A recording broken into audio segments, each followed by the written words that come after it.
আর একটু ঘুমানোর ইচ্ছে ছিল, কিন্তু কেউ একজন অনেকক্ষণ ধরে পাগলের মতো কলিং বেল বাজিয়ে চলেছে। কটা বাজে এখন? আমি ঘুম জড়ানো ঝাপসা চোখে পাশের টেবিলটার দিকে তাকালাম। টেবিলটা ফাঁকা। ওখানে একটা অ্যালার্ম ঘড়ি থাকার কথা, সেটা নেই। পরক্ষণেই মনে পড়ল, ঘড়িটা তো আমি গত সপ্তাহে বেচে দিয়েছি। আজকাল আর অ্যালার্ম ঘড়ি লাগে না, মোবাইলেই কাজ চলে যায়। আমি বালিশের তলা থেকে মোবাইলটা বের করে আনলাম। আজ সকাল 8টায় অ্যালার্ম দেওয়া ছিল, বাজেনি, বন্ধ হয়ে রয়েছে। চার্জ ফুরিয়েছে বোধহয়। আবার বেল বাজলো। আরে বাপরে বাপ! আমি টলমলো পায়ে গিয়ে দরজাটা খুলতে ছোট মামা ঝড়ের মতো ভেতরে ঢুকে পড়ল।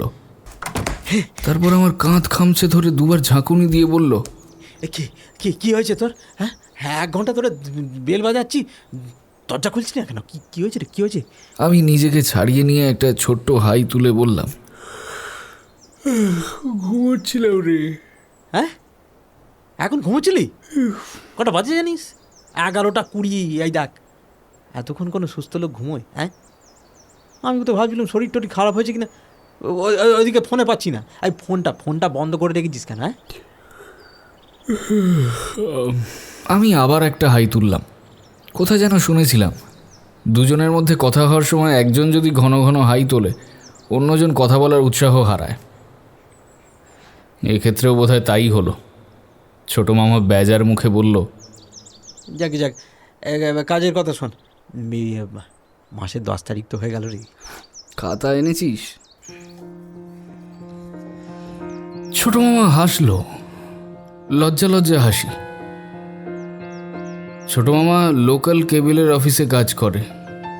কাজ বলতে ওই কানেকশন দেওয়া, সেট টপ বক্স সারাই, টাকা কালেকশন করা, এইসব আর কি। বাকি সব ঠিক আছে, শুধু টাকা কালেকশনের সময় গিয়ে সমস্যা হয়। ছোট মামার খুব কুকুরের ভয়। যে বাড়িগুলোয় কুকুর আছে সেখানে যেতে চায় না, সেখানে যাই আমি। ছোট মামা মাসের শুরুতে এসে খাতাটা আমাকে দিয়ে যায়। টাকা নেওয়ার পর ওই খাতায় কাস্টমারকে দিয়ে একটা সই করাতে হয়। ছোট মামা ওর ঝোলা থেকে একটা মাঝারি মাপের খাতা বের করে আমার দিকে এগিয়ে দিল। দেখিস, কোনো গড়বড় করিস নি যেন। আগেরবার কপাল ভালো ছিল তাই বেঁচে গেছিস। আমার মাথাটা গেল গরম হয়ে। এই অত চিন্তা হলে নিজের কাজ নিজেই করে নে, আমায় টানিস কেন সবসময়?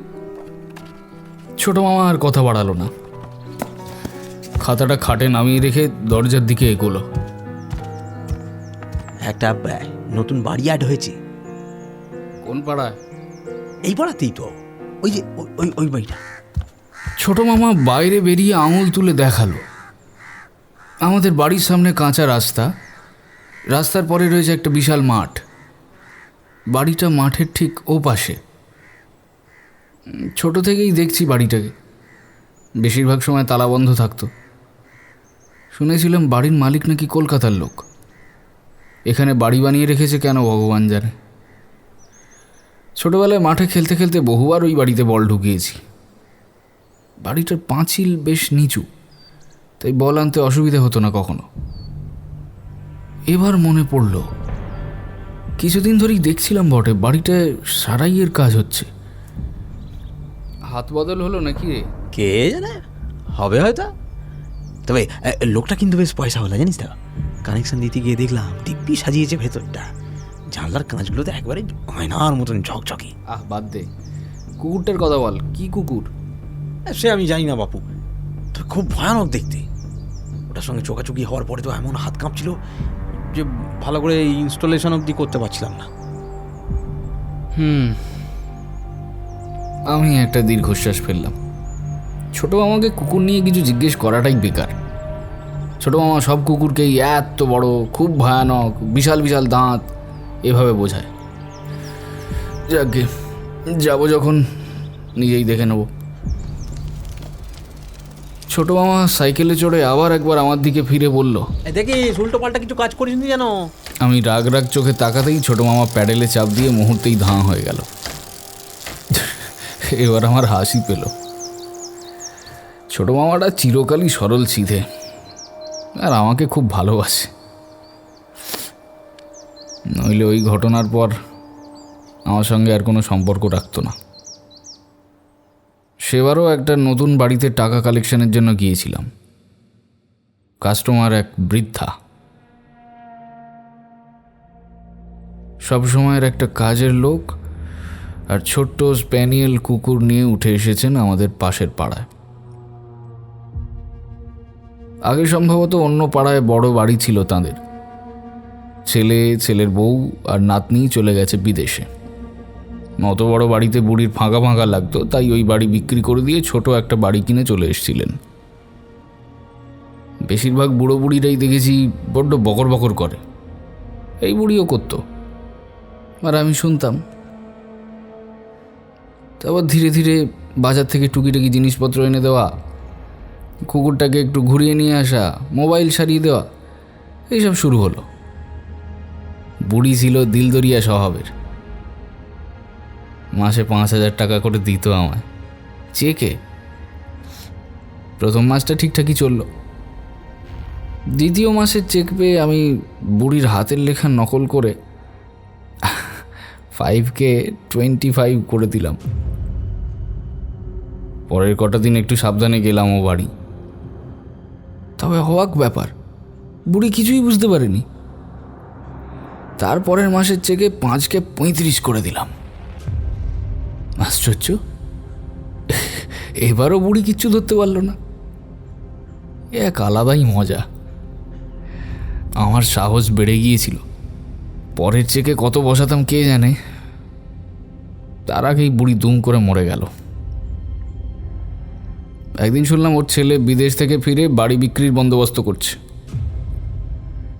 তখন আমি গিয়েছিলাম শেষ মাসে যে কদিন কাজ করেছি তার টাকা নেওয়ার জন্য।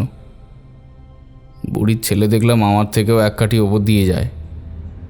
ঠান্ডা গলায় বলল, মায়ের হিসেবের খাতা বের করে দেখেছি, এমনকি ব্যাংকের বইও আপডেট করে দেখেছি। তুমি তো প্রায় 10 মাসের টাকা আগাম নিয়ে বসে আছো ভায়া। সেটা কি ভালো ভালো ফেরত দেবে নাকি আঙুল বেঁকাতে হবে? এখনকার এএসপি আবার ক্লাসমেট আমার। সেদিন ছোট মামাও ছিল আমার সঙ্গে। ব্যাপার স্যাপার দেখে তো ওর চোখ কপালে। না, টাকা আমি ফেরত দিইনি। মাসখানেকের জন্য স্রেফ হাওয়া হয়ে গিয়েছিলাম। যখন ফিরলাম ততদিনে বুড়ির ছেলে বাড়ি টাড়ি বিক্রি করে দিয়ে বিদেশে। আমি নিশ্চিন্ত হলাম বটে, তবে ছোট মামা হলো না। সেদিন থেকে কোনো একলা বুড়ো বুড়ির বাড়িতে আমাকে পাঠাবার আগে বারবার খালি সাবধান করে দেয়।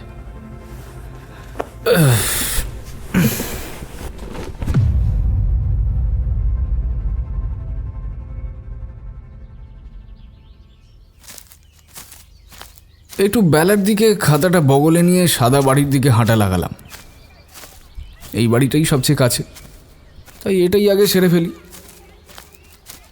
কিন্তু মাঠটা পেরোবার সময় দেখলাম সেই সাদা বাড়ির সামনে তুমুল গণ্ডগোল হচ্ছে। মাঠে কয়েকটা ছেলে ক্রিকেট খেলছিল। তারা বল মেরে সেই বাড়ির একতলার একটা ঘরের জানলার কাচ ভেঙে দিয়েছে। আর বাড়ির নতুন মালিক ছাদে উঠে ভীষণ হল্লা জুড়েছে। লোকটার বয়স 80-র কম তো হবেই না, কিন্তু গলার জোর সাংঘাতিক। মাঠের এ প্রান্ত থেকে স্পষ্ট শুনতে পাচ্ছি প্রতিটা কথা। বাপরে, একেবারে অমায়িক গলা। বাড়ির সামনে পৌঁছতে দৃশ্যটা আরো স্পষ্ট হলো। বুড়োর হাতে একটা লাল ক্যাম্বিস বল, ছাদ থেকে অনেকটা ঝুঁকে পড়ে সে হুঙ্কার দিচ্ছে। দাদু, তোমার কি এই বয়সে বলের দরকার পড়লো? আগে আমার জানলার কাজ সারিয়ে দেবে, তবে এই বল তোরা ফেরত চাইতে আসবে।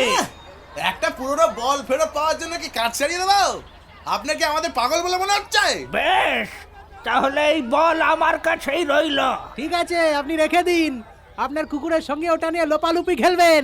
এই কথাটা শোনা মাত্র আমার খেয়াল হলো এতক্ষণ পর্যন্ত কিন্তু কোনো কুকুরের সাড়া শব্দ পাইনি। এবার বাগানের দিকে তাকাতেই দেখতে পেলাম কুকুরটাকে। সঙ্গে সঙ্গে যেন মাটিতে আটকে গেল পা দুটো। এমন বিশাল চেহারার যে কুকুর হতে পারে তা আমার কল্পনাতেও আসেনি কখনো। ছোটবেলায় একবার আলিপুর চিড়িয়াখানায় চিতাবাঘ দেখেছিলাম, এটা তার চেয়েও আকারে বড়। পাঁশুটে গায়ের রং, তার মধ্যে কালোর ছিটে, যেন কেউ ফাউন্টেন পেন থেকে কালি ছিটিয়ে ছিটিয়ে ওকে রং করেছে। তবে সবচেয়ে ভয়ানক ওর চামড়া কুঁচকোনো বিশাল মুখটা, এমন হিমশীতল খুনি মুখ। না, আমার নিজেরই কেমন যেন অস্বস্তি হতে শুরু করলো। কুকুরটা যে আমায় দেখছে তা নয়, সে আপন মনে বাগানে ঘুরে বেড়াচ্ছে। মাঝে মাঝে একটু থেমে তার মনিব আর পাড়ার ছেলেদের ঝগড়া দেখছে, তারপর আবার হাঁটতে শুরু করছে। সাধারণত যেসব কুকুর একটুতেই চিল্লামিল্লি শুরু করে সেগুলো অত্যন্ত ভীতু হয়, নিজেদের ভয় থেকেই ডাকাডাকি করে। কিন্তু যে কুকুরগুলো খুব একটা ডাকে না সেগুলো হয় মারকুটে মেজাজের, কাউকে ভয় টয় পায় না। নিজেদের শক্তি সম্বন্ধে তারা ভালো মতোই ওয়াকিবহাল। চিৎকার করে সবাইকে সাবধান করতে যায় না, আবার কাউকে কামড়াতেও দ্বিধা করে না। কুকুর সম্বন্ধে এসব জ্ঞান অবশ্য আমাকে দিয়েছে আমার বন্ধু হারুন। চৌরাস্তার মোড়ে ওদের বড় নার্সারি আছে, সেই নার্সারির একপাশে পেট শপ, ওটা হারুন নিজে দেখে। হারুনের আবার কুকুরের ঝোঁক, সব রকম কুকুর চেনে। হারুন এখানে থাকলে নিঘাত বলে দিতে পারতো এটা কি কুকুর। ইতিমধ্যে দুপক্ষের ঝগড়া থেমেছে, ছেলেরা ফিরে যাচ্ছে গজগজ করতে করতে। বুড়ো ছাদ থেকে ঝুঁকে কটমট করে দেখছে ওদের। এমন সময় আমি কুকুর হইতে সাবধান লেখা গেটে সামান্য শব্দ করলাম। শব্দ করেই আমাকে দু পা পিছিয়ে যেতে হলো, কারণ কুকুরটা চোখের নিমেষে গেটের কাছাকাছি চলে এসছে। কুঁতকুতে চোখে আমায় দেখছে। ওর সঙ্গে চোখাচোখি হতেই গলাটা শুকিয়ে গেল আমার। কি চাই? কেবিলের টাকা। বুড়ো বিরক্ত হলো। আজ হবে না, দেখছো তো বদমাইশগুলো কি করেছে। কাজ ভেঙে গোটা ঘরময় ছড়িয়ে আছে, সব পরিষ্কার করতে হবে এখন। তুমি কাল এসো। আর কিছু বলার নেই, আমি খাতা বগলে নিয়ে বাড়িমুখো হলাম। যেতে যেতে একবারটি পিছনে ঘুরেছিলাম। কুকুরটা এখনো ঠান্ডা চোখে আমায় দেখছে।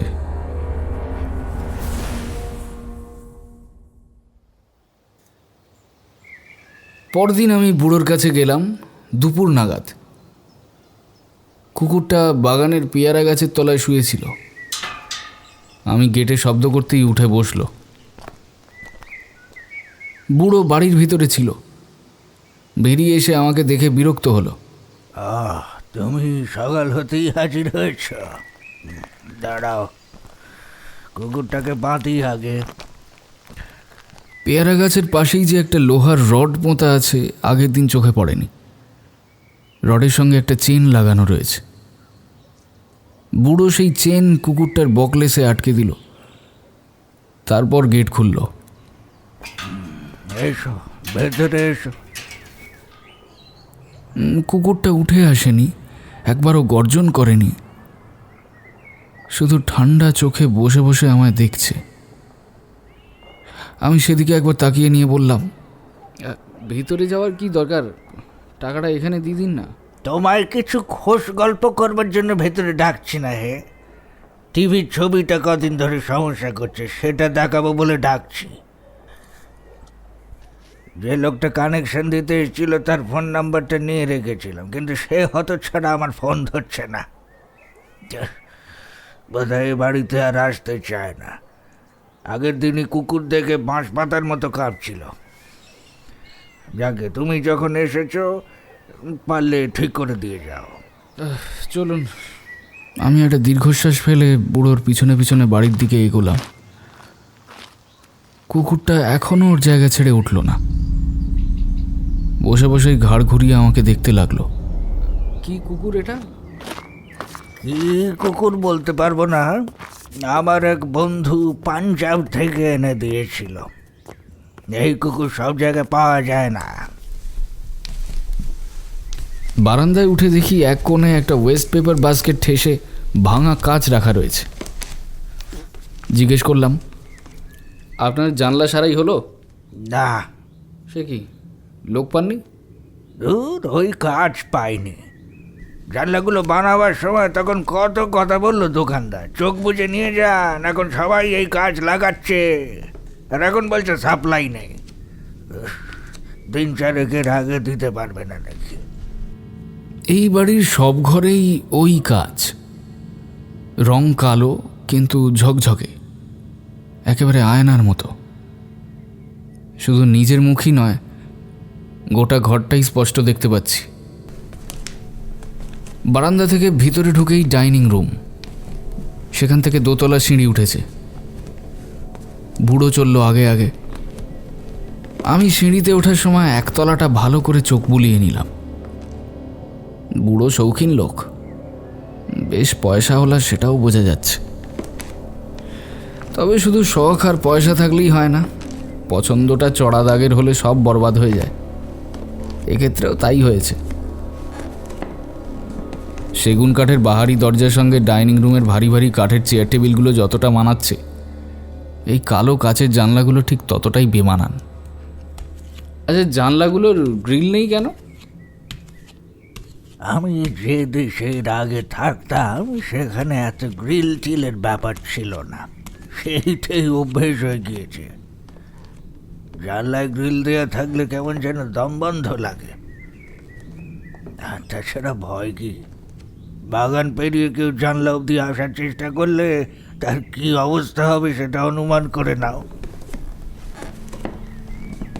আমরা দোতলায় পৌঁছেছি। প্যাসেজের পূব দিকের জানলাগুলো খোলা, বাগানের অনেকখানি দেখা যাচ্ছে। কুকুরটা সেই পেয়ারা গাছের তলায় বসে দোতলার দিকে তাকিয়ে আছে। এসো, এই ঘরে টিভি। বুড়ো ডাকলো। আমি জানলা থেকে সরে এলাম। একটা কুকুরের চাউনি যে কতটা অস্বস্তিকর হতে পারে তা এই কুকুরটাকে না দেখলে কেউ বিশ্বাস করবে না। টিভির ব্যাপারটা অবশ্য বেশ জটিল, কারণ ফল্ট কেবিলের নয়, টিভিরই। একটা দিকের ছবি একেবারে কালচে মেরে গেছে, লম্বা লম্বা কালো দাগ আসছে মাঝে মাঝে। এই রোগ আমার কাছে নতুন নয়। জিজ্ঞেস করলাম, মাইক্রোওয়েভ জাতীয় কিছু টিভির কাছাকাছি রেখে চালিয়েছিলেন নাকি? হ্যাঁ, রান্নাঘরের কাজ শেষ হওয়ার আগেই তো এই বাড়িতে শিফট করে গেলাম। তখন ওই কিছুদিন মাইক্রোওয়েভটা এই ঘরেই ছিল। টিভির পাশেই ছিল বটে। কেন বলো তো? ওটাই সমস্যা, আপনার পিকচার টিউব গেছে, বদলাতে হবে। টিভি কোম্পানির কাস্টমার কেয়ারে ফোন করুন। আচ্ছা, মুশকিল হলো। সেসব নম্বর টম্বর এখন কোথায় আছে কে জানে। এমনিতেই শিফটিংয়ের পর দরকারি কাগজপত্র কিচ্ছু খুঁজে পাচ্ছি না। শোনো না, তুমি সারাতে পারবে না? হ্যাঁ, পারবো না কেন? পিকচার টিউব কিনতে হবে, খরচা আছে কিন্তু। কত খরচা?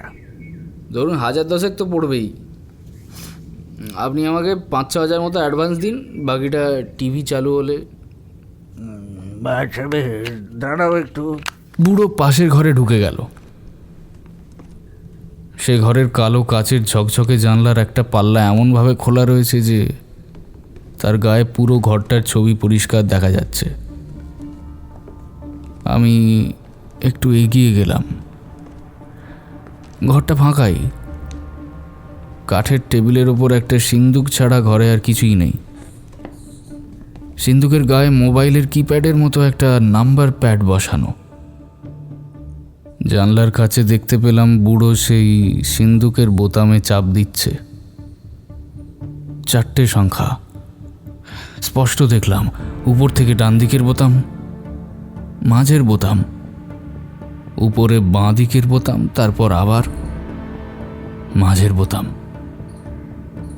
সেই হিসেবে 9-5-7-5।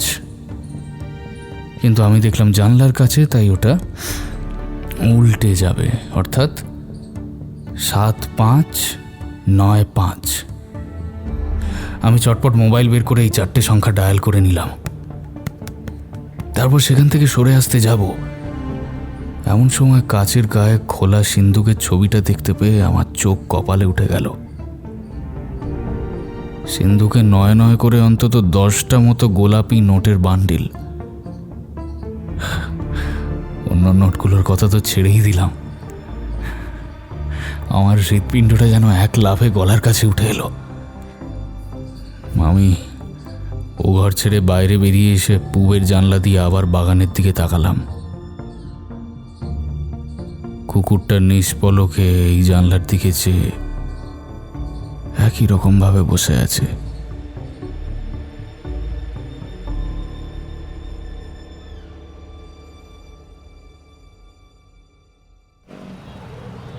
কেমন দেখতে কুকুরটাকে? বিশাল চেহারা রে ভাই, বিশাল চেহারা। তো পাঁশুটে গায়ের রং, তারপর কালো কালো ছিটে, মুখের চামড়া কেমন কুচকোনো কুচকোনো, খুঁতখুঁতে চোখ। বলছিল নাকি পাঞ্জাব থেকে আনা। হারুন ওর মোবাইলে কি সব খুটখাট করে আমার দিকে এগিয়ে দিল। দাঁড়া দেখতো, এরকম দেখতে? হ্যাঁ, এটাই এটাই। বাপরে, জানিস যে কি সাংঘাতিক কুকুর?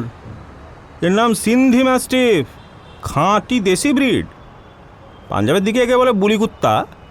আগেকার দিনে শুনেছি মোগলরা এই কুকুর নিয়ে শিকারে যেত।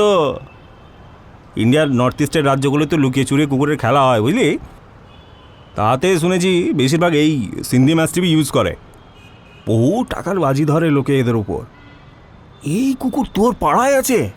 হ্যাঁ রে। তাহলে তো একদিন তোর পাড়ায় যেতে হচ্ছে। আমি কুকুর কখনো চোখে দেখিনি রে। সে দেখিস কোন, কিন্তু তুই যে বলছিস ওটা দেশি কুকুর, দেখতে তো একেবারেই নেড়ি কুত্তার মতো নয়। এই হয়েছে তোদেরকে নিয়ে ঝামেলা। দেশি কুকুর বললেই তোরা ওই রাস্তায় ঘিয়ে ভাজা কুকুরগুলোকে বুঝিস। শোন, আমাদের দেশে আরও অনেক রকমের ব্রিড আছে, বুঝলি, যেগুলো এ দেশে ছাড়া আর অন্য কোথাও পাওয়া যায় না। যেমন ধর, বা দেখাই বলে হারুন মোবাইলে আবার খুটখুট করে আর একটা কুকুরের ছবি আমার সামনে ধরল। একটা ছুঁচলো মুখের সরু সরু ঠ্যাংওয়ালা কুকুর। দেখ, এটা হলো রামপুর হাউন্ড। হ্যাঁ, খাঁটি খাঁটি দেশি কুকুর। বছর 2 আগে একটা বাচ্চা পেয়েছিলাম, ভালো দামে বিক্রি হয়েছিল। আমার কাছে এমন কিছু কাস্টমার আছে যারা দেশি ব্রিড পছন্দ করে। তুই খুব ভালো করেছিস আমাকে বলে। দেখি যদি তোর পাড়ার ওই ভদ্রলোকের সঙ্গে কথা বলে জানতে পারি যে উনি কোথা থেকে কুকুরটা কিনলেন, তাহলে আমিও সেখান থেকে কয়েকটা বাচ্চা আনিয়ে নেব। এই দেশি ব্রিডগুলো তাহলে এত জনপ্রিয় নয় কেন রে? সব তো দেখি খালি Alsatian, Labrador, golden retriever, Dobermann এইসবই পোষে। তোর দোকানের খাঁচাগুলোতেও তো দেখছি সব বিদেশি কুকুরের বাচ্চাই রাখা রয়েছে। সে তো আমাদের স্বভাব রে, বিদেশি জিনিস দেখলেই নাল ঝোল পড়ে। দেখিস না ইংলিশ মিডিয়ামে বাচ্চা পড়াবার কি ধুম, কুকুরের ক্ষেত্রেও সেই একই ব্যাপার। নইলে আমাদের দেশি ব্রিডগুলো কিন্তু কিছু কম নয়, বুঝলি? তবে যাই বল ভাই, দেশি কুকুর নিয়ে কিন্তু আমার মনে হয় একটা খিঁচ আছে। কেন কেন? আমাদের ঠিক পাশের বাড়িতেই একটা দেশি কুকুর ছিল, একদম ওই রাস্তা থেকে তুলে এনে পোষা। হাত জিরে সেই কুকুর 2 বছরের মধ্যে কি তাগড়াই হয়ে গেল রে, না দেখলে বিশ্বাস করবি না। নিজের বাড়িতে এসে দিব্যি ভালো মন্দ খেতে পেত, অথচ সুযোগ পেলেই টুক করে চলে এসে আমাদের রান্নাঘরের পিছন থেকে এঁটো কাটা খেয়ে যেত। আরে কি আশ্চর্য! বেশ, ধর রাস্তায় হাঁটতে হাঁটতে তুই দেখলি একটা 50 টাকা নোট পড়ে আছে, কী করবি? কুড়িয়ে নিবি তো? হ্যাঁ, তার মানে কি তোর খুব টাকার অভাব? কেন এমন অফিসার দেখিস না যারা অনেক টাকা মাইনে পেয়েও সামান্য টাকার ঘুষ খেতে ছাড়ে না। আরে এটা তো স্বভাব, এর আবার দেশি বিলিতি হয় নাকি? হ্যাঁ কিন্তু বিদেশি কুকুরগুলো যে শুনেছি মালিকের হাতে ছাড়া খায় না। হ্যাঁ, কে বলেছে সব বাজে কথা? খিদে পেলে আপসে খাবে। প্রশ্নটা হচ্ছে যে খিদে পেটে আছে কি না ওর। মানছি অনেক সময় শরীর মন খারাপ থাকলে পোষা কুকুরও খেতে চায় না। এখানে কিন্তু সেটা ধরলে চলে না। সে তো ধর মন মেজাজ খিঁচিড়ে থাকলে আমাদেরও খেতে ইচ্ছে করে না, করে কি? বাহ, তাহলে এত এত বাড়িতে যে পাহারাদার কুকুর থাকে, চোর ডাকাতরা তো সহজেই ওদের বিষ মাখানো খাবার খাইয়ে মেরে কাজ হাসিল করে নিতে পারে। হ্যাঁ, হ্যাঁ, আবার নাও। সব কুকুরের গন্ধ বোঝার ক্ষমতা তো একরকম হয় না। কিছু কুকুর বিষের গন্ধে সাবধান হয়ে যায়, তারা ও খাবার ছুঁয়েও দেখবে না। কিন্তু যারা বুঝতে পারে না, তুই ওই রুদ্রপ্রয়াগের নরখাদক চিতার গল্পটা শুনিস নাই? আরে শিকারি জিম করবেট, নাম শুনেছিস? হ্যাঁ, জিম করবেট। তো তাকে মারার অনেক চেষ্টা করে ব্যর্থ হয়ে শেষে ওই মরিতে সায়ানাইড মিশিয়ে রাখতেন। কিন্তু আশ্চর্য ব্যাপার, চিতাটা ওই সায়ানাইড মেশানো জায়গাগুলোকে বেছে বেছে বাদ দিয়ে অন্য জায়গার মাংস খেয়ে যেত। হ্যাঁ, আমি অন্যমনস্কভাবে উঠে দাঁড়ালাম। মাথায় অনেকগুলো চিন্তা এসে জট পাকিয়ে গেছে। কে উঠছিস? আরে আজ আসি। তুই আমাকে গরু ছাগলে খায় না এমন কিছু গাছ দে তো। সে কি, তোর আবার বাগানের সব কবে থেকে হলো রে? এই তো আজ থেকেই।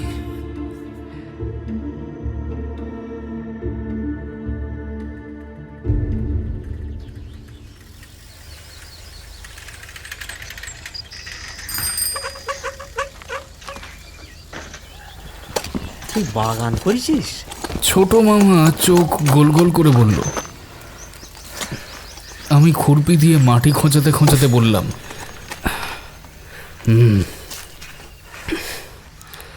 ছোট মামা সাইকেলটা একপাশে স্ট্যান্ড করলো। তাহলে তো আগে বাড়ির সামনেটা ঘিরতে হতো রে। গরু ছাগলে তো সব গাছ মুড়িয়ে খেয়ে যাবে। কি বুদ্ধি তো! এগুলো নয়ন তারা রে, গরু ছাগল এই গাছ পছন্দ করে না। কিন্তু যদি খেয়ে নেয় টাকাটা তো জ্বলা যাবে। গাছটা যাবে, টাকা যাবে না। বন্ধুর নার্সারির গাছ ফ্রিতে দিয়েছে। ছোট মামা বাড়ির সামনেটা ঘুরে ঘুরে দেখতে লাগলো। হ্যাঁ রে, এই গর্তগুলো কি সব গাছ পুঁতবি বলে খুঁড়েছিস নাকি? এই বড় গর্তটা, এতে কি বড় গাছ পুঁতবি? হ্যাঁ রে, বলছি তো।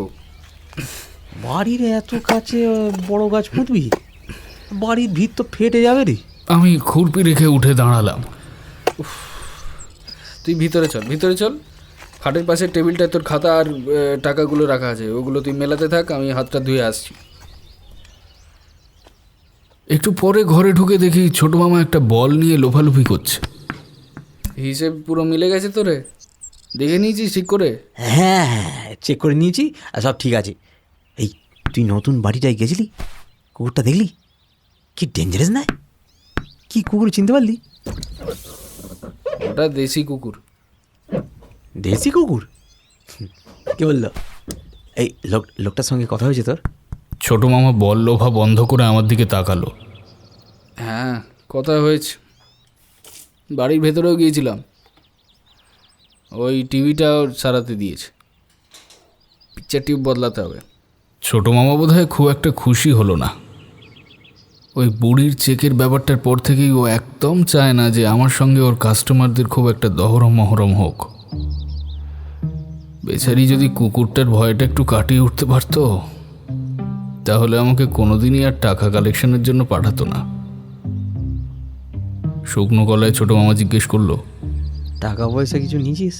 অ্যাডভান্স নিয়েছি কিছু, 1,600। ছোট মামার মুখটা কালো হয়ে গেল। আমি হেসে বললাম, চিন্তা করিস না, টাকা মারবো না, কাল বিকেলেই ফিট করে দেবো। বিজনের দোকান থেকে পিকচার টিউব কিনেছি, ওর সঙ্গে কথা বলে দেখে নিস যদি আমার বিশ্বাস না হয়। ছোট মামা একটা দীর্ঘশ্বাস ফেলে বইয়ের আলমারিগুলোর দিকে তাকালো। বেশিরভাগ তাকি খালি। আমি বইটই পড়ি না। বাবা মারা যাওয়ার পর থেকে বইগুলোয় ধুলো জমছিল। আমি এক এক করে প্রায় সব বই বেচে দিয়েছি। নিচের দুটো তাকে ডাঁই করে খবরের কাগজ রাখা। সেগুলো দেখিয়ে ছোট মামা বলল, আরে এই, এত খবরের কাগজ জড়ো করেছিস কেন? দরকার আছে। দরকার? কিন্তু এগুলো তো পুরনো কাগজ বলে মনে হচ্ছে। ছোট মামা হাত বাড়িয়ে একটা খবরের কাগজ টেনে নিল। ও বাবা, এ তো 3 বছরের পুরনো রে। এত পুরনো কাগজ কোন কাজে লাগবে? বাগান করতে? এসব বাগান টাগানের পেছনে সময় নষ্ট না করে পড়াশোনাটা আবার শুরু করলে হতো না? দুম করে তখন কলেজটা ছেড়ে দিলি। অন্তত গ্র্যাজুয়েশনটা যদি কমপ্লিট করতিস। আমার পড়াশোনা করতে ভাল লাগে না, তুই তো জানিস। কেন এক কথা বলিস? তোর বাবা বেঁচে থাকলে এই কথা বলতে পারতিস। না, পারতাম না। ঠেঙিয়ে বৃন্দাবন দেখিয়ে দিত। বড় মামা নালিশ করার পর কেমন মেরেছিল মনে আছে? ছোট মামা মাথা নাড়ল। মনে আছে, মনে থাকারই কথা। খুব বাজে ব্যাপার হয়েছিল। বছর 6 আগের ঘটনা। আমার ছোট মাসির বউ ভাতের পর দিন মামার বাড়ি থেকে বড় মামির অনেকগুলো গয়না উধাও হয়ে গেল। তখন বাড়িতে অনেক লোক, যে কেউ সরিয়ে থাকতে পারে। কিন্তু কোনো এক হতচ্ছাড়া নাকি আমাকে একটা রুমালের পুঁটলি পাঞ্জাবির আড়ালে লুকিয়ে নিয়ে ওই ঘর থেকে বেরিয়ে আসতে দেখেছিল। ব্যাস, সে কথা বাবার কানে যেতেই আমাকে ধরে কি মার। অথচ আমার সমস্ত জিনিস এবং এ বাড়ির প্রতিটি কোণা তন্ন তন্ন করে খুঁজেও কেউ কিচ্ছু পায়নি। বিনোদদাকে কোনোদিনও অত রাগ দিয়ে দেখিনি। থাপড় মারতে মারতে তো ঠোঁটা করে ফাটিয়ে দিয়েছিল। ভালোই হয়েছিল ঠোঁটটা পেটে। রক্ত না বেরোলে বাবা থামতো না, আরও মারত। ছোট মামা হঠাৎ আমার চোখে চোখ রেখে বলল, আচ্ছা, আজ তো আর কেউ নেই। দিদি নেই, বিনোদদা নেই। আজ আর কোনো লুকোছাপার ব্যাপারও নেই। সত্যি করে বল দেখি, তুই নিয়েছিলি গয়নাগুলো? সত্যি সত্যি করে বলবি। আমি চোখ না সরিয়েই বললাম, তোর কি মনে হয়? ছোট মামা কোনো উত্তর দিল না। খাতা টাকা সব ঝোলায় পুরে চুপচাপ উঠে পড়ল। তারপর হাতের বলটা আমার দিকে ছুঁড়ে দিয়ে বলল, না, নতুন বল কেন রে? খেলা শুরু করেছিস নাকি আবার? ভাবছি করব। গাছ পুঁতছিস, বল কিনছিস, পুরনো খবরের কাগজ এনে বাড়ি ভর্তি করছিস। তো কি ব্যাপার বল দেখি? তোরা সব ব্যাপারে আমাকে সন্দেহ করিস কেন রে? এত যদি অসুবিধা থাকে তাহলে আমার সাথে সম্পর্ক রাখার দরকারটাই কি? ছোট মামা আর কিছু বলল না, চুপচাপ ঘর ছেড়ে বেরিয়ে গেল। মাথা ঠান্ডা হওয়ার পর আমার একটু খারাপই লাগলো। আমার এই ছোট মামা চিরকালই একটু ভীতু ভীতু টাইপের বোকা মানুষ। বাড়িতে সেজন্য কোনোদিনও পাত্তা পেত না। 3-4 বারের চেষ্টায় মাধ্যমিক ডিঙিয়েছিল, কিন্তু এইচএসে গিয়ে সেই যে আটকালো, বিস্তর ঠেলাঠেলি করেও নড়ানো গেল না। এরপরেই কি অদ্ভুতভাবে যেন ইলেকট্রনিক জিনিসপত্র সারানো শিখে ফেলল ছোট মামা। এখন সেই করেই দিব্যি চালিয়ে যাচ্ছে। বছর 3 আগের কথা। জুলাই আগস্টের দিকে শহরে প্রচণ্ড ডেঙ্গি হতে শুরু করলো। বাড়িতে আমাদের 3 জনেরই ডেঙ্গি হলো। বাবা মা বাঁচল না, আমি সেরে উঠলাম। সে সময় ছোট মামা খুব করেছে আমাদের জন্য, ওষুধ আনা, হাসপাতালে ছুটোছুটি। তারপর যখন আমি কলেজ ছেড়ে দিলাম, তখন এই ছোট মামাই আমাকে হাতে ধরে টিভি মোবাইল সারাইয়ের কাজ শিখিয়েছিল। এখন আমি যদি অসুস্থ হয়ে বাড়িতে পড়ে থাকি, একমাত্র ওই লোকটাই এসে আমার খবর নেবে, এ আমি জানি। অথচ ওর প্রতি যতটা কৃতজ্ঞতা দেখানো উচিত ততটা আমি দেখিয়ে উঠতে পারি না।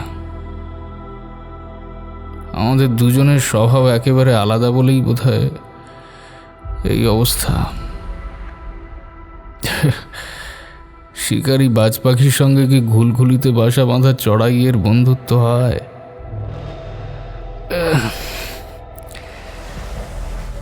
আমি বালিশটা টেনে নিয়ে শুয়ে পড়লাম, একটু ঘুমিয়ে নি, নইলে রাত জাগতে অসুবিধে হবে।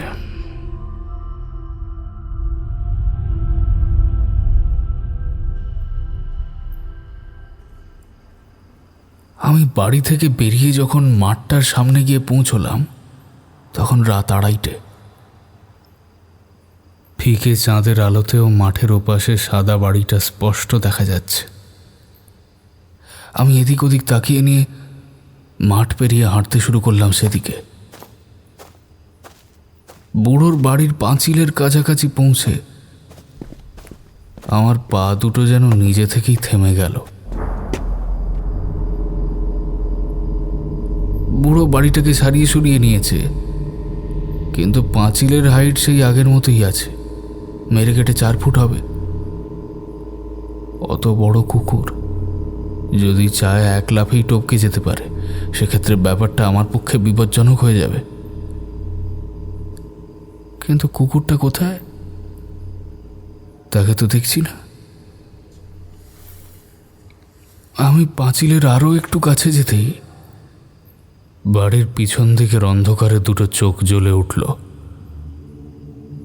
তারপর সেই চোখ দুটো ধীরে ধীরে এগিয়ে আসতে শুরু করলো আমার দিকে। সত্যি বলছি, সেই মুহূর্তে আমার ইচ্ছে করছিল মাঠ পেরিয়ে ছুট দিতে। কোনো মতে নিজেকে আটকালাম।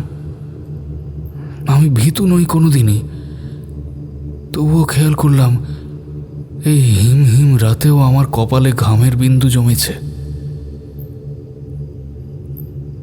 অন্ধকারে এখন অনেকটাই চোখ সয়ে গেছে, কুকুরটার অবয়ব পরিষ্কার বুঝতে পারছি। দিনের আলো এসে যতটা বড় মনে হয়েছিল, রাতের কালো এখন যেন তার দ্বিগুণ লাগছে। ছোটবেলায় বাবা একটা বই কিনে দিয়েছিল, নরকের প্রহরী। কার লেখা কি বই সেসব আজ আর মনে নেই। বইটা আমি কখনো উল্টেও দেখিনি, কিন্তু সেই অদ্ভুত নামটা মনে থেকে গিয়েছে। এই কুকুরটাকেও স্বচ্ছন্দে নরকের প্রহরী বলা যায়। কুকুরটা কিন্তু চুপচাপ দাঁড়িয়ে রয়েছে, সামান্য শব্দও বের করেনি মুখ থেকে। এটাও একটা ব্যাপার, কুকুরটা কিন্তু খুব একটা ডাকে না। প্রথম ভাবতাম বোবা নাকি। হ্যাঁ, হতেই পারে। মানুষ যদি বোবা হয় তাহলে কুকুরের বোবা হতে তো কোনো অসুবিধা নেই। কিন্তু পরে মনে পড়ল, ভোরের দিকে মাঝে মাঝে কুকুরটার গম্ভীর ডাক আমি ঘুমের ঘরে শুনেছি। হারুনকে একদিন জিজ্ঞেস করেছিলাম, যে কুকুর মানুষ দেখলে ডাকে না, সে সকালবেলা রোজ নিয়ম করে ডাকে কেন বলতো? এ তো কুকুর, মোরগ তো নয় যে সবার ঘুম ভাঙাবার ঠেকা নিয়ে রেখেছে। চিড়িয়াখানার বাঘগুলি কোনো খেয়াল করে দেখিস, ওরা সারা দিন ওই ছোট্ট খাঁচাটার মধ্যে কেমন পাক মেরে বেড়ায়। ব্যাপারটা হলো, ওদের শরীরটা ঠিক রাখতে হলে প্রচুর খাটাখাটনি করতে হয়, তো দৌড় ঝাঁপ করে শিকার ধরতে হয়, নইলে শরীর বিগড়ে যাবে। তো খাঁচায় তো সে উপায় থাকে না, তাই ওরা গোল গোল গোল চক্কর কাটে। মাইলের পর মাইল এভাবে ওরা খাঁচার মধ্যে হেঁটে নেয়। ওহ, তোকে নিয়ে মহা মুশকিল। জিজ্ঞেস করলাম কুকুরের কথা, তুই বলছিস বাঘের কথা। আরে দাঁড়া না, বলছি তো। এই সিন্ধি ম্যাস্টিফের মতো বড় বড় কুকুরগুলোকেও শরীর ঠিক রাখতে প্রচুর ঘাম ঝরাতে হয়। এরা কি করে, সারা রাত বাড়ির কম্পাউন্ডে চক্কর কাটে। এতে তো পরিশ্রম হয়, কিন্তু খিদে পেয়ে যায়। আমার ধারণা কুকুরটা সকালে খিদে চোটে টাকাটাকি করে।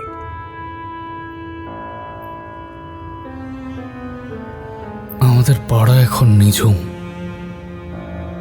সব বাড়ির আলো কখন নিভে গেছে। আমরা দুটি প্রাণী ছাড়া এই পাড়ায় আর বোধহয় কেউ জেগে নেই। আমি বাঁ হাতে ধরা খবরের কাগজের মোড়কটা খুললাম। তাতে বেশ বড় বড় 2 টুকরো সেদ্ধ মাংস। কুকুরটা এগিয়ে এলো কয়েক পা। আমি যেখানে দাঁড়িয়েছিলাম সেখান থেকে বিন্দুমাত্র না সরে একটা টুকরো ছুঁড়ে দিলাম পাঁচিলের ওপাশে। কুকুরটা মাংসের টুকরোয় নাক ঠেকিয়ে বার কয়েক শোঁকাশোঁকি করল, তারপর আবার আমার দিকে তাকিয়ে রইল। আচ্ছা, ফ্যাসাদে পড়া গেল। এ কি তবে সেদ্ধ মাংস খায় না, নাকি মুরগির মাংস খায় না? আমি কি করব বুঝতে না পেরে দ্বিতীয় টুকরোটাও ছুঁড়ে দিলাম। কুকুরটা এটাও শুঁকলো, কিন্তু খেলো না। বুড়ো কাল সকালে উঠে বাগানে দুটো বড় বড় মাংসের টুকরো পড়ে থাকতে দেখবে, এ ভারী বিপদ হলো। আমি এক পা দু পা করে পিছোতে থাকলাম কুকুরটার দিকে চোখ রেখে। সে এক অদ্ভুত পরিস্থিতি। মাঠ পেরোনো পর্যন্ত বারবার ঘাড় ঘুরিয়ে ঘুরিয়ে দেখছিলাম কুকুরটা পেছন পেছন আসছে কিনা। বাড়ি ফিরে বাকি রাতটা জেগেই কাটিয়ে দিলাম। ভোরের দিকে কুকুরটা ডাকলো না, ডাকলো অনেক পরে, 8:30 নাগাদ। সেই ডাক শুনে আমি আবার বাড়ি থেকে বেরিয়ে হাঁটা লাগালাম বুড়োর বাড়ির দিকে। বুড়ো তখন ঘুম চোখে কুকুরটাকে খেতে দিচ্ছে। আমি পাঁচিলের কাছে দাঁড়াতেই কুকুরটা বাটি থেকে মুখ তুলে একবার আমায় দেখল, তারপর আবার খাওয়ায় মন দিল। এইমাত্র উঠলেন নাকি স্যার? আমি কি পরে আসবো? না মানে অসুবিধা থাকলে পরে আসছি। আরে না না, কোনো অসুবিধে নেই। আসলে আমার কুকুরটা রোজ 5:30 6টা নাগাদ ডেকে ডেকে আমার তুলে দেয়, ওকে খেতে দিতে হয়। আজ অনেক দেরিতে ডেকেছে, কেন কি জানে, তাই আমার ঘুম থেকে উঠতেই দেরি হয়ে গেল।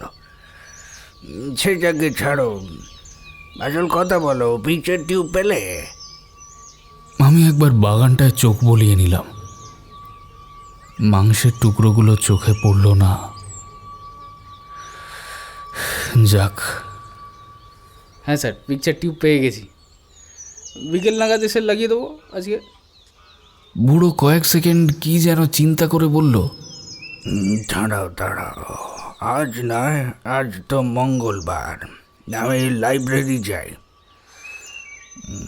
আজকে দিনটা ছেড়ে দাও, তুমি কাল এসো বরং। আমি ঘাড় নেড়ে সেখান থেকে চলে এলাম।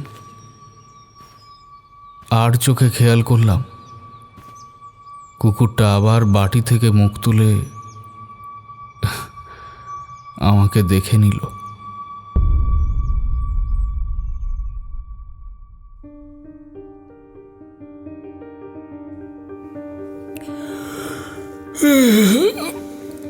সেই মঙ্গলবার থেকে আজ সোমবার। আমার রুটিনটাই গেছে বদলে। আমি রোজ দুপুরে ঘুমোই, সন্ধ্যাবেলা মাংসের টুকরো সেদ্ধ করি, তারপর রাত 2:30 নাগাদ চুপি চুপি পৌঁছে যাই বুড়োর বাড়ির পাঁচিলের কাছে। না, দ্বিতীয় দিন থেকে অবশ্য খুব একটা সমস্যা করেনি কুকুরটা। মাংসের টুকরো পাঁচিল টপকে ওদিকে গিয়ে পড়লেই খেতে শুরু করে দেয়। এই কদিনে আরও একটা পরিবর্তন হয়েছে। আমার ভয় অনেকটাই কেটে গেছে। আমি এখন পাঁচিলের কাছেই গিয়ে দাঁড়াচ্ছি, বলতে গেলে একেবারে পাঁচিলে কোনোই রেখেই। তবে আজ যেটা করতে চলেছি সেটা খুব ঝুঁকির কাজ। আজ ঠিক করেছি আমি ওকে নিজের হাতে খাওয়াবো। এটা প্রয়োজন। যদি এই পাঁচিল টপকে ভেতরে ঢুকতে হয় তাহলে আমাকে এটা করতেই হবে।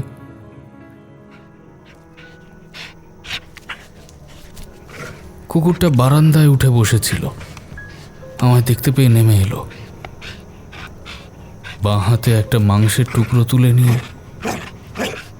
হাতটা বাড়িয়ে ধরলাম পাঁচিলের ওপাশে। বেশ বুঝতে পারছি হাত কাঁপছে। কিছুমাত্র এদিক ওদিক হলেই হাতের কয়েকটা আঙুল খোয়াতে হতে পারে, তবে সেরকম কিছুই হলো না।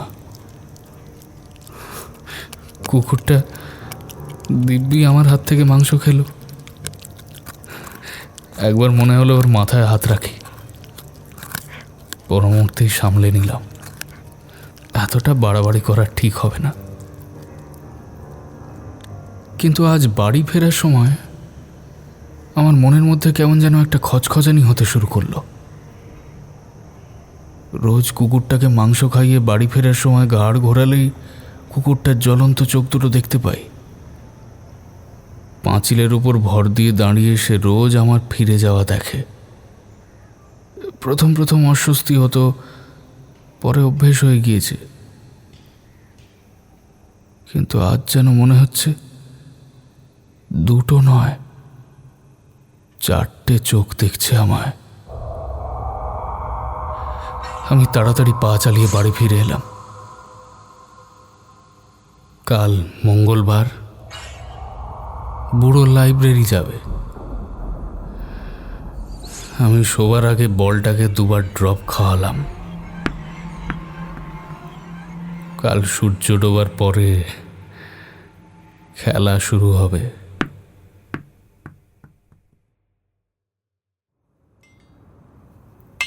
গেটের তালা বাইরে থেকে আটকানো, অর্থাৎ বুড়ো বাড়িতে নেই।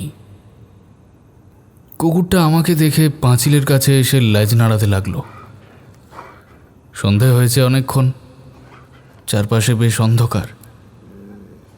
খেলা শেষ হওয়ার পরেও ছেলেগুলো কিছুক্ষণ মাঠে বসে আড্ডা মারে।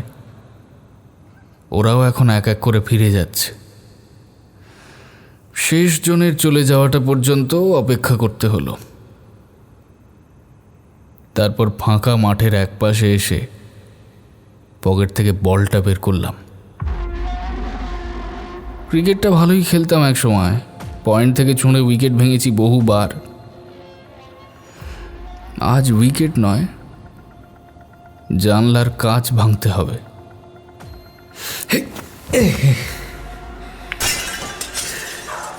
কাঁচ ভাঙলো এবং এক চান্সেই। আমাদের পাড়াটা দিনের আলো নিভলেই কেমন যেন চুপচাপ হয়ে যায়। কাঁচ ভাঙার শব্দ তাই কিছুক্ষণ এই ফাঁকা মাঠে ঘুরপাক খেল। শব্দটা মিলিয়ে যাওয়ার পরেও আমি মাঠের একপাশে অন্ধকারে গা মিশিয়ে একটু বসে রইলাম। না, আবার সব আগের মতোই নিস্তব্ধ। কুকুরটা কাঁচ ভাঙতেই একবার ডেকে উঠেছিল, সেও চুপ মেরে গেছে। এখন পাঁচিল থেকে মুখ বাড়িয়ে আমার দিকেই তাকিয়ে রয়েছে। এই অন্ধকার মাঠের এক কোণে আমাকে খুঁজে নিতে ওর কোনো সমস্যা হয়নি। ওরা অন্ধকারে দেখতে পায়।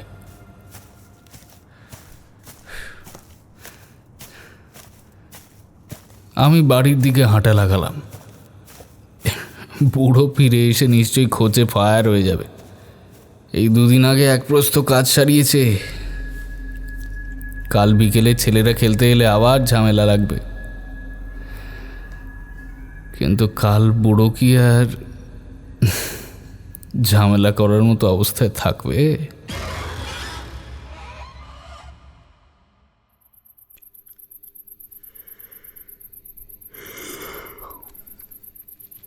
এখন ঠিক কটা বাজে বলতে পারবো না।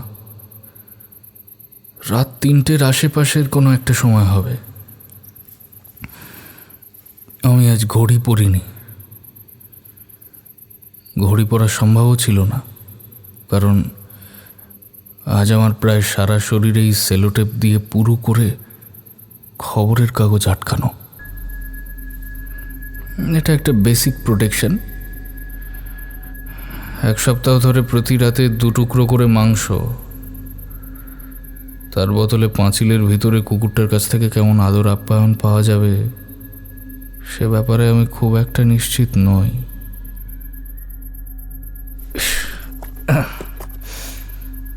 আমি এক লাফে পাঁচিলের ওপাশে নেমেই চুপ করে দাঁড়িয়ে পড়লাম।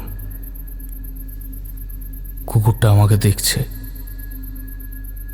ও গেটের কাছে ঘোরাঘুরি করছিল, এবার সোজা আমার দিকে এগিয়ে আসছে। আজ বোধহয় অমাবস্যা। আকাশে চাঁদ নেই, বুড়োর বাগান জোড়া মিশমিশে অন্ধকার, তার মধ্যে দিয়ে দুটো জ্বলন্ত চোখ আমার ঠিক 3 হাতের মধ্যে এসে দাঁড়ালো। আমার কপাল ঘেমে উঠল আবার সেই প্রথম রাতের মতোই। কুকুরটার মাথাটা প্রায় আমার বুকের সমান উচ্চতায়। গত 7 দিনের মধ্যে এই প্রথমবার আমার নিজের উপর রাগ হলো, ভীষণ রাগ। কি দরকার ছিল এতটা ঝুঁকি নেওয়ার? এই যমদূতের মতো কুকুরটা যদি এই মুহূর্তেই আমাকে আক্রমণ করে বসে, তাহলে মিনিট 10 মধ্যে স্রেফ আমার লাশ পড়ে থাকবে এই বাগানে। হাসপাতালে নিয়ে যাওয়ারও সময় মিলবে না। একবার মনে হলো পাঁচিল টপকে পালিয়ে যাই, কিন্তু যমদূত মাংসের টুকরোর আশায় সামনে দাঁড়িয়ে আছে। তাকে ভেট না দিয়ে কেটে পড়ার চেষ্টা করলে পরিণাম ভালো নাও হতে পারে। আমার হাতে আজ একটা শক্তপোক্ত ওয়াটারপ্রুফ প্লাস্টিকের ঝোলা। ওর ভেতরে রয়েছে কিছু টুকিটাকি জিনিস, একটা মাঝারি সাইজের লোহার রড, একটা বড় স্ক্রুড্রাইভার, একটা বড় স্প্যানার। এগুলো যে আজ ঠিক কোন কাজে লাগতে পারে তা আমি নিজেই জানি না, তবু সঙ্গে রেখেছি। আর রয়েছে কাগজে মোড়া 3 টুকরো সেদ্ধ মাংস। আমি কাঁপা হাতের ঝোলা থেকে কাগজের ঠোঙাটা বের করে তার থেকে 2টো টুকরো ছুঁড়ে দিলাম কুকুরটার দিকে। ও দুটো আমার ভেতরে ঢোকার টিকিট, আর 3 নম্বর টুকরোটা রিটার্ন টিকিট। ওটা আবার ঝোলায় ঢুকিয়ে রাখলাম। কুকুরটা খুব অল্প সময় খাওয়া শেষ করে আবার আমার দিকে তাকালো। ওর কি আরও চাই? কিছুক্ষণ চুপচাপ দাঁড়িয়ে থাকার পর কুকুরটা এবার ধীর পায়ে আমার দিকে এগিয়ে আসতে লাগলো। আমি ভয়ে কাঠ হয়ে দাঁড়িয়ে রইলাম।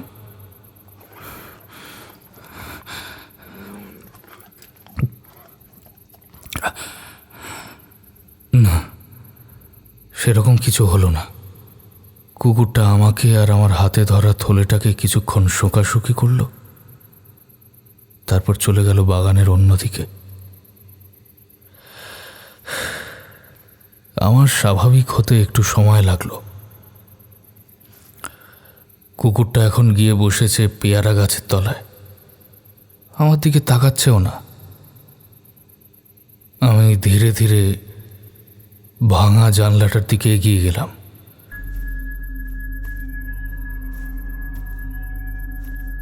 কাচের টুকরোগুলো পরিষ্কার করা হয়েছে। বুড়োই নিশ্চয়ই বাড়ি ফিরে করেছে। সেই সঙ্গে যে ছেলেগুলো মাঠে খেলে তাদের সাপসাপান্তও করেছে নিখাত। আমি খুব সাবধানে জানলার ফাঁকটা দিয়ে নিজেকে ভেতরে গলিয়ে দিলাম। এটা সেই 1 তলার ডাইনিং রুম। একটু এগিয়ে গেলে বাঁ হাতে পড়বে ওপরে ওঠার সিঁড়ি। আমি বেড়ালের মতো নিঃশব্দে সেই সিঁড়ি বেয়ে উঠে এলাম দোতলায়। পূবের জানলাগুলো খোলা রয়েছে, তারই একটা দিয়ে মুখ বাড়িয়ে অভ্যেস মতো বাগানটার দিকটা একবার চোখ বুলিয়ে নিলাম। কিন্তু অন্ধকারে কিছুই ঠাহর হলো না। দোতলার প্যাসেজটা অবশ্য ততটা অন্ধকার নয়, একটা টিমটিমে লাইট বাল্ব জ্বলছে। সেই আলোয় বুড়োর ঘরের দিকে এগিয়ে গিয়ে দরজায় হালকা চাপ দিলাম। দরজাটা ভেজানো ছিল, খুলে গেল। এই ঘরেও একটা টিমটিমে আলো জ্বলছে।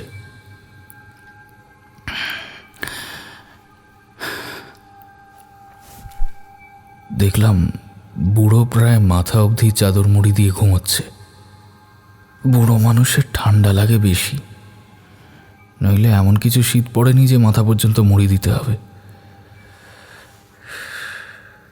পাশের ঘর যেটায় সিন্ধুক আছে তার পাল্লা অল্প ফাঁক করা, ভেতরটা অন্ধকার। আমি পা টিপে টিপে সেই ঘরের দিকে এগোতে লাগলাম।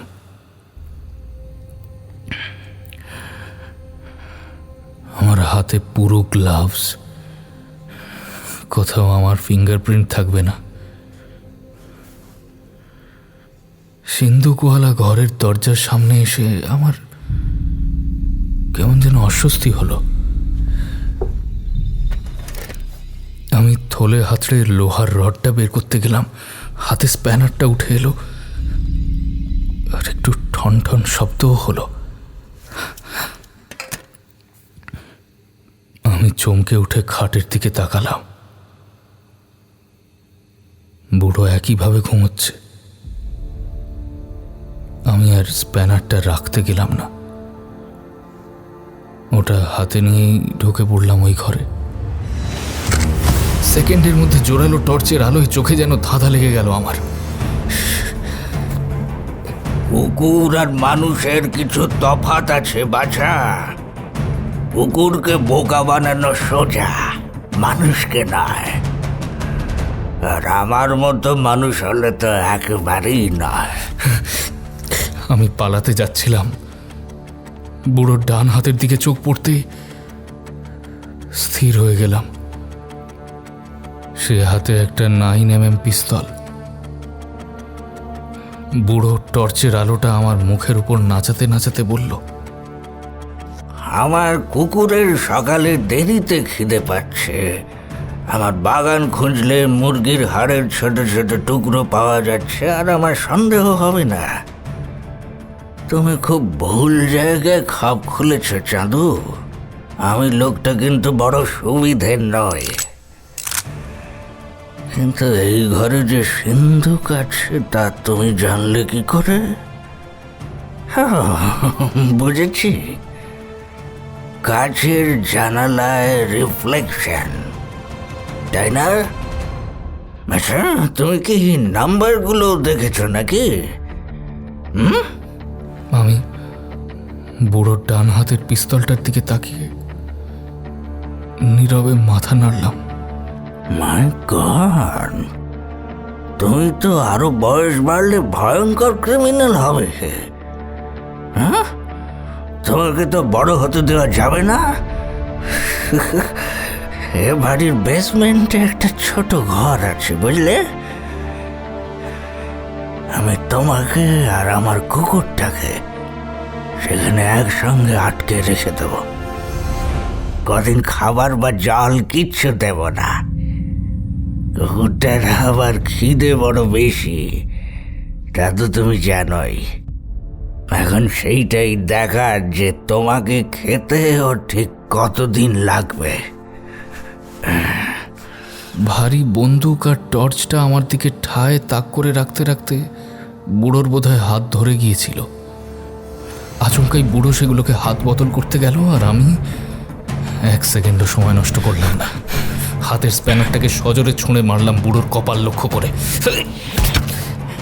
বুড়ো একটা শব্দ করে উল্টে পড়লো পিছন দিকে। পরপর 2-3টে ভোঁতা শব্দ হলো।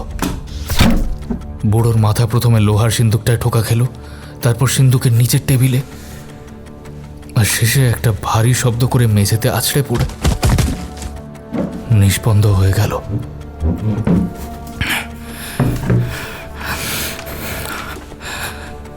টর্চটা কিছু দূর গড়িয়ে গেছে, তবে আলো বন্ধ হয়নি। সেই আলোয় দেখলাম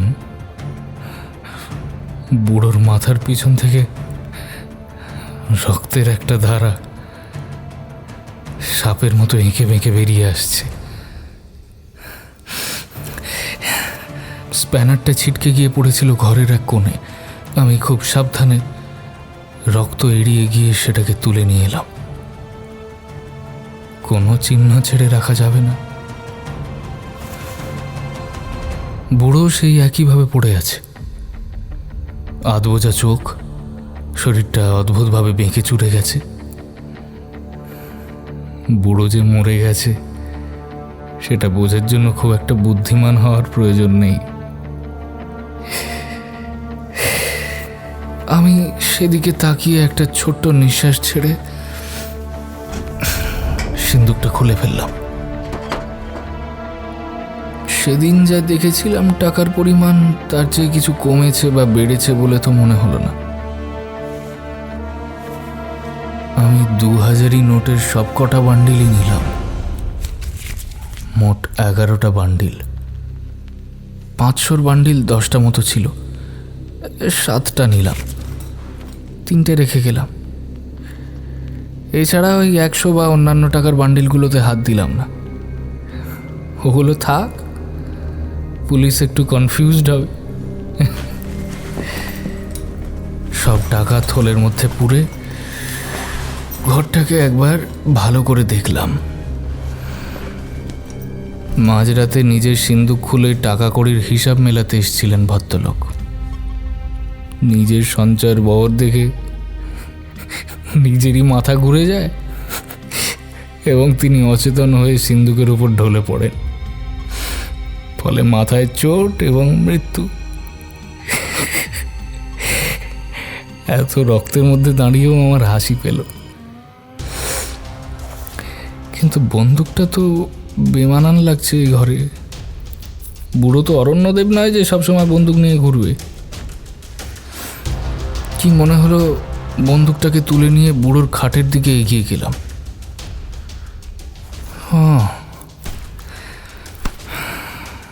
মাথার বালিশের ওপর পাশ বালিশ চাপিয়ে সেটাকে চাদর মুড়ি দিয়ে রেখে বুড়ো আমায় ভালোই বোকা বানিয়েছিল। আমি বিছানাটাকে ঠিকঠাক করে দিলাম, পিস্তলটা গুঁজে দিলাম মাথার বালিশের তলায়। ব্যাস, তারপর ধীরে ধীরে নেমে এলাম নিচে। ভাঙা জানলা দিয়ে বেরিয়ে এসে যখন আমি বাইরে দাঁড়ালাম, তখনও কুকুরটা গেটের কাছেই ঘুরঘুর করছে। আমাকে একবার দেখলো বটে, কিন্তু খুব একটা পাত্তা দিল না। আমি আর এক মুহূর্ত দেরি করলাম না, দ্রুত পাঁচিল টপকে বেরিয়ে এসে বাড়ির দিকে হাঁটা লাগালাম। এইবারের সবচেয়ে কঠিন কাজ, চুরির মাল লুকিয়ে রাখা। আর এটা করতেই আমার সবচেয়ে মজা লাগে। একসময় আমাদের বাড়িতে একটা ঢাউস মতো বিদেশি ঘড়ি ছিল। বাবার কোনো এক ছাত্র এনে দিয়েছিল বিদেশ থেকে। প্রতি ঘন্টায় ঘড়ির ওপরের একটা খুপড়ির পাল্লা খুলে যেত আর সেখান থেকে একটা পাখি বেরিয়ে এসে কুক কুক শব্দ করত। ঘড়িটা বহুদিন চলেছিল, কিন্তু পাখিটা 1 বছরের মাথায় গেল খারাপ হয়ে। বেরিয়ে এলে আর ভিতরে ঢুকতো না। সে বিস্তর চেষ্টা করেও সারানো যায়নি।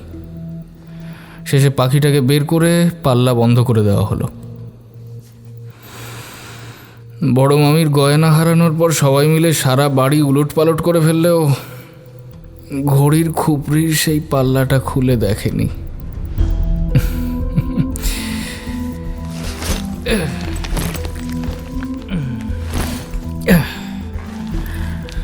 আমি থলের মুখটা ভালো করে আটকে বড় গর্তটার মধ্যে ফেলে দিলাম। টাকা, স্প্যানার, স্ক্রুড্রাইভার, লোহার রড, আমার গ্লাভস সব রইল ওরই মধ্যে। এবার গর্তটা বুঝিয়ে দিয়ে তার উপর একটা সেগুন গাছের চারা পুঁতে দিলাম। ছোট মামার কথাটা মনে পড়ল, বড় গাছের জন্য বড় গর্ত। সত্যি ছোট মামাটা একেবারে যা তা বোকা।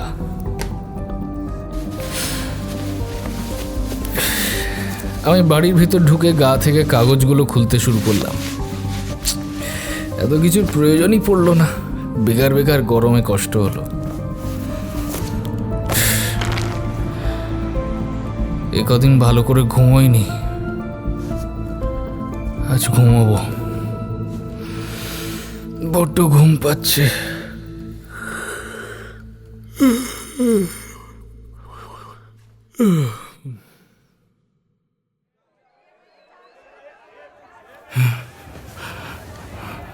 আচমকা ঘুম ভাঙল আমার। বাইরে তুমুল হইচই হচ্ছে, যেন অনেক লোক এসে ঠিক আমার বাড়ির সামনেই নাচানাচি হুটোপুটি করছে। বাবরে,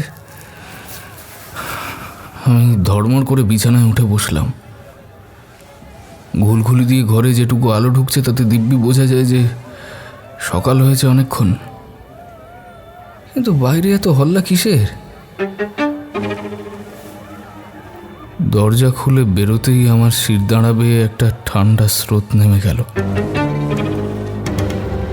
আমাদের পুরো পাড়া এখন আমার বাড়ির সামনে এসে জড়ো হয়েছে। প্রত্যেকে লাফিয়ে লাফিয়ে মাটি থেকে খামচা মেরে কি যেন কুড়িয়ে নিচ্ছে। ভালো করে খেয়াল করতেই বুঝলাম ওগুলো টাকা। শয়ে শয়ে 2000 আর 500 টাকার নোট উড়ে বেড়াচ্ছে আমার বাড়ির সামনে রাস্তায়। কিছু নোট উড়ে গেছে মাঠে, সেখানেও লোকজন বকের মতো পা ফেলে ফেলে টাকা খুঁজে বেড়াচ্ছে। এত লোকের হুল্লোড়ের মধ্যেও কিন্তু একজনের কোনো হেলদোল নেই।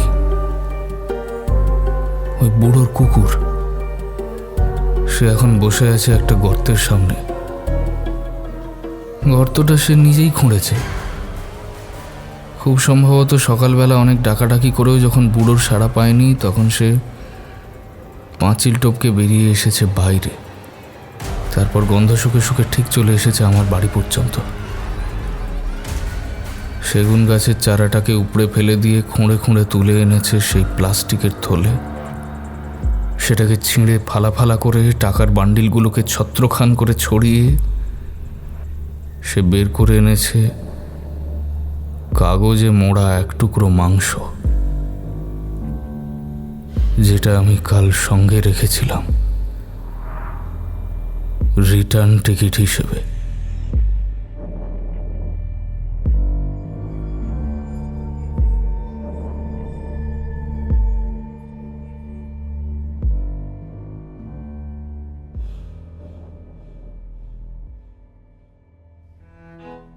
শুনলেন অর্ক পৈতন্ডির কলমে এক টুকরো ভুল। গল্প পাঠিয়েছিলাম আমি তমাল। বিভিন্ন চরিত্রে আমার সঙ্গে ছিল কৌশিক, এনামুল, রিতম, নীল এবং শ্রমিক। গল্পটা আপনাদের কেমন লাগলো প্লিজ কমেন্ট করে জানান। তমাল ও জোনাকিরের গল্প এখন থেকে আপনারা স্পটিফাইতেও শুনতে পাবেন। লিংক রইল ডেসক্রিপশনে, ভিজিট করুন এবং আমাদের ফলো করুন। নতুন বছরের শুভেচ্ছা সকলকে। সকলে খুব ভালো থাকুন।